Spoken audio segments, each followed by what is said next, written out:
Baik, Assalamualaikum warahmatullahi wabarakatuh. Selamat siang kepada Dr. Reza yang kami hormati selaku dosen pembimbing daripada mata kuliah Etika Profesi pada tahun 2024. Kami yang beranggotakan Rahmat Al-Fadila, Aditya Wahyudi, Adit Rahmatullahi Zamri, Chandra M. Firdaus, Ali Sodikin Ma'ruf, Panca Khairul Rais, dan Abi Ramadan. Pada kali ini kami akan mempresentasikan dengan judul gallium arsenide sebagai material semikonduktor pada transistor dan dioda.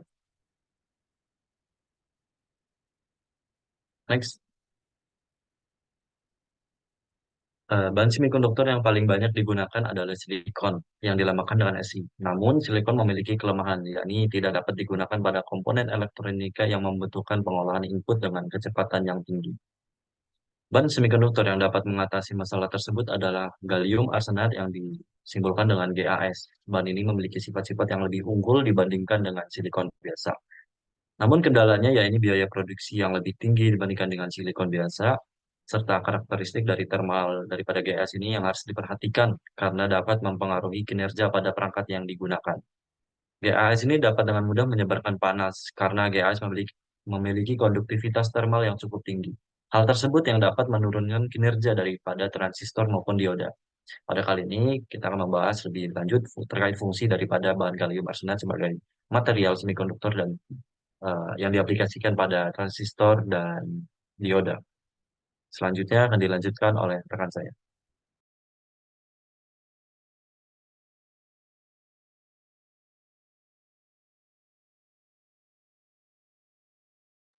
Mic-nya. Maaf. Baik, untuk material pertama adalah gallium. Gallium adalah unsur kimia berupa logam lunak yang termasuk ke dalam golongan 3A, sering digunakan sebagai doping komponen semikonduktor bertipe P, di mana pembawa muatannya adalah Hall. Konduktivitas optik gallium menunjukkan puncak ketajaman pada daerah energi sekitar 1 sampai 3 dan 2 sampai 3 elektrovolt dengan penurunan yang konsisten terhadap energi yang lebih tinggi.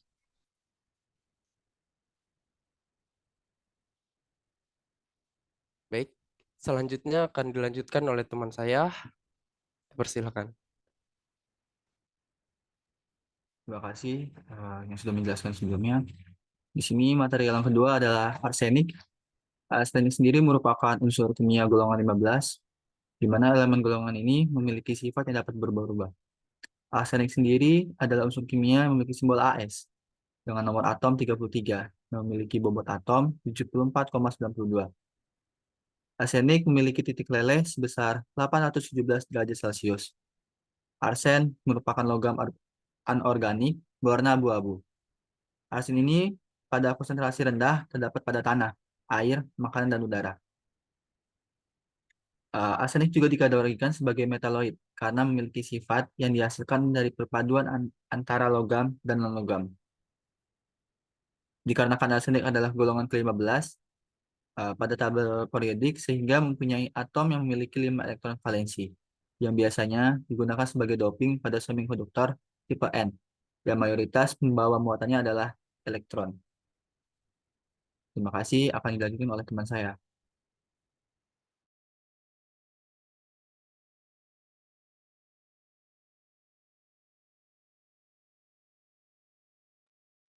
Baik, selanjutnya adalah gallium arsenide. Gallium arsenide sangat penting dalam bidang optoelektronik karena merupakan salah satu bahan dasar yang penting dalam perangkat elektronik.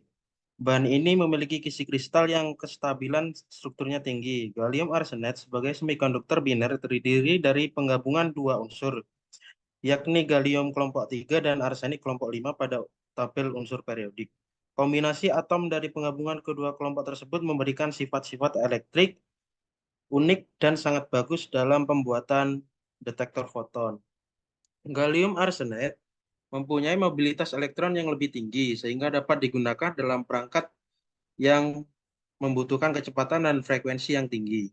Semikonduktor berbahan GaAs bisa beroperasi untuk frekuensi microwave. Gallium arsenide mempunyai rentang temperatur kerja yang lebar. Komponen-komponen dengan bahan gallium arsenide mampu menoleransi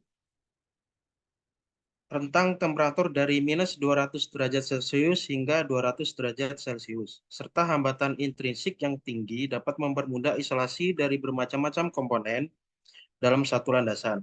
Contoh pengaplikasiannya seperti transistor GASFET dan dioda laser.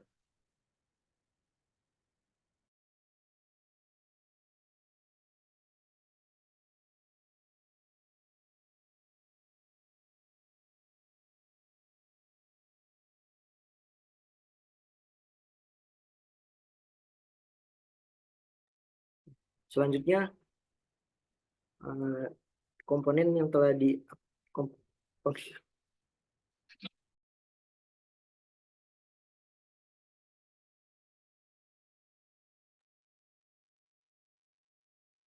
selanjutnya yaitu pengaplikasian dari material gallium arsenide. Yang pertama yaitu transistor gallium arsenide field transistor atau sering disebut dengan transistor efek Medan gallium arsenide. Transistor ini merupakan jenis transistor efek Medan khusus yang biasanya digunakan pada rangkaian penguat pada frekuensi radio sangat tinggi dan gelombang mikro. GASFET dikenal karena sensitivitas dan menghasilkan sedikit kebisingan sebagai material semikonduktornya. Karena gallium arsenide memiliki mobilitas pembawa yang luar biasa. Elektron bergerak dengan mudah dan cepat. GASFET digunakan dalam komunikasi luar angkasa seperti astronomi radio dan lain-lain. Selanjutnya yaitu diaplikasikan juga kepada dioda laser. Gallium arsenide juga merupakan terdapat juga di salah satu jenis dioda yakni dioda laser. Jenis dioda ini sering digunakan pada bidang optoelektronik. Kelebihan dari dioda ini yaitu meliputi ukuran yang kecil, efisiensi energi yang tinggi, kemampuan operasi dalam rentang suhu yang luas, dan waktu yang hidup yang relatif panjang. Hal ini dikarenakan material semikonduktornya adalah gallium arsenide yang sangat bagus dalam pembuatan detektor foton.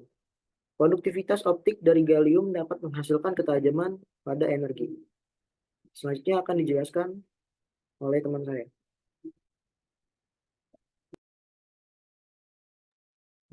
Baik, untuk kesimpulan yang kelompok kami dapatkan, diantaranya yang pertama, gallium arsenide sendiri merupakan material semikonduktor yang berasal dari gabungan unsur gallium kelompok ketiga dan arsenik kelompok kelima pada tabel periodik.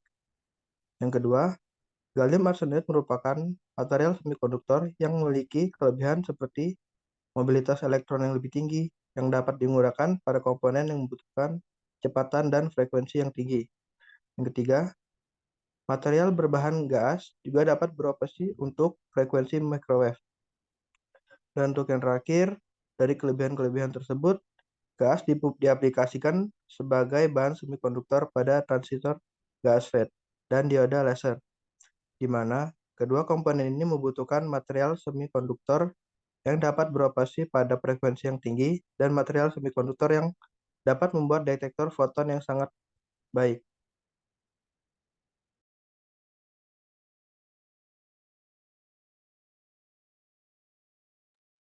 Mungkin cukup itu saja presentasi yang dapat kami sampaikan. Kurang dan lebihnya saya mohon maaf. Kalau Allah saya mohon ampun. Saya akhiri. Wassalamualaikum warahmatullahi wabarakatuh.